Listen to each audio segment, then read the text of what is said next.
इस कहानी को फिर यूँ हुआ कि आप भी थोड़ा सा इंटरेस्टिंग से सुनिएगा ताकि आपको पता चले ये कहानी कैसे और कब शुरू हुई।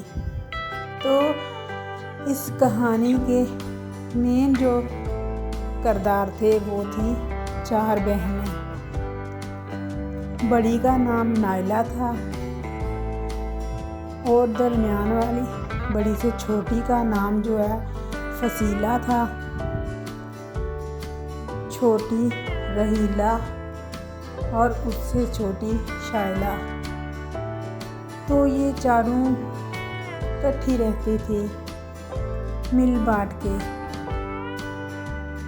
और अपने भाई से बहुत प्यार करती, क्योंकि बाप का प्यार तो उन्होंने देखा ही नहीं था। ये चारों अपने भाई से बहुत जुड़ी हुई थी, बहुत प्यार करती थी। तो सोचती थी भाई हमारी जान है। पहले तो भाई भी ऐसा ही था, तो वो समझता था मेरी चारों बहनें मेरी जान है। लेकिन वक्त गुजरता गया, बहनों की शादियां होती गई। जैसे ही 2 बड़ी बहनों की शादियां हुई, उनके बच्चे हुए, तो भाई ने अपना बहुत ज़्यादा प्यार उन पे निछावर किया। वो आगे बहनों का प्यार जो है वो उनके बच्चों में कन्वर्ट हो गया और भाई उनके बच्चों से बहुत प्यार करने लगा। और इस तरह से ज़िंदगी रफ्ता रफ्ता बढ़ने लगी। आगे बढ़ के ज़िंदगी में बाप को तो फिर वो पीछे ही छोड़ दिया, क्योंकि जब बाप का कोई तल्लक कोई रिश्ता नहीं रहता ना, वो आहिस्ता आहिस्ता करके बहुत पीछे रह जाता है। इतना पीछे रह जाता है कि लगता है कि है ही नहीं। वैसे तो आपको एक बात बताऊं, बड़ी पते की बात है।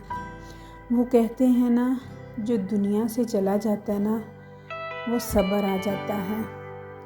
अल्लाह ताला उसको सब्र दे देते हैं कि ये अब मैं ले गया हूँ। लेकिन जो तकलीफ़ें दुनिया में रहते हुए आप सहन करते हैं ना, उसका अजाला कोई नहीं कर सकता।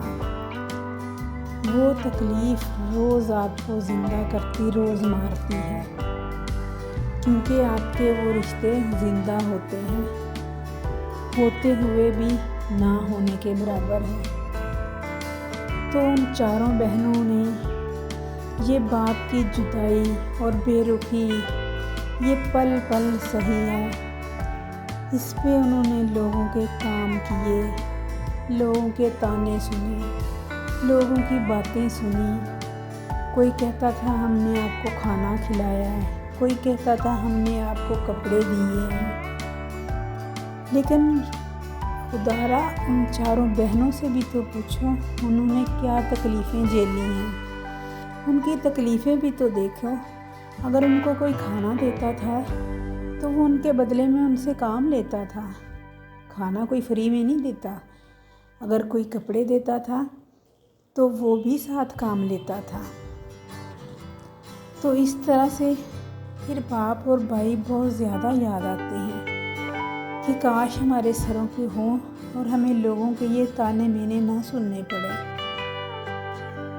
तो इस तरह फिर ताने मेने सुनते हुए लोगों के शफ़क़त से ही बहनों की शादियां हुई, जिसमें ना बाप था, ना भाई था, ना उनका प्यार था।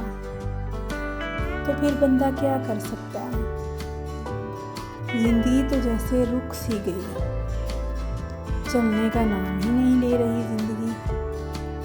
इसको चलाने के लिए क्या करना होगा, क्योंकि जिन बेटियों का मायका नहीं होता ना, कसम से कहती हूँ उनका ससुराल भी नहीं होता। क्योंकि सब उनसे इस तरह के बदले लेते हैं, इस तरह की सज़ाएं देते हैं कि पता चल जाता है कि इनका मायका नहीं है। मैंने देखा है जिनका मायका होता है, उनकी ससुराल में बहुत बड़ी जगह होती है, बहुत सेफ होती हैं वो, लेकिन कसम से जिनका मैका नहीं ना होता उनका कुछ नहीं होता। वो तरसती तड़पती चारों बहनें आपस में ही मिलती रहती हैं, क्योंकि वो खुद को ही एक दूसरे का मैका समझती हैं, खुद को ही अपने दुख सुख का साथी समझती हैं, खुद को ही अपनी सारी दुनिया समझती हैं। उनकी छोटी सी दुनिया उन चारों बहनों पे ही है। उनकी ज़िंदगी में कोई पांचवा नहीं है। आगे वही ज़िंदगी उन्होंने अपने बच्चों को दे दी है। तो वो चार बहनें कैसे मिलजुल के रहती हैं और कैसे अपने दुख सुख आपस में शेयर करती हैं, क्योंकि सुख नहीं है उनके पास, अभी तो दुख ही दुख है।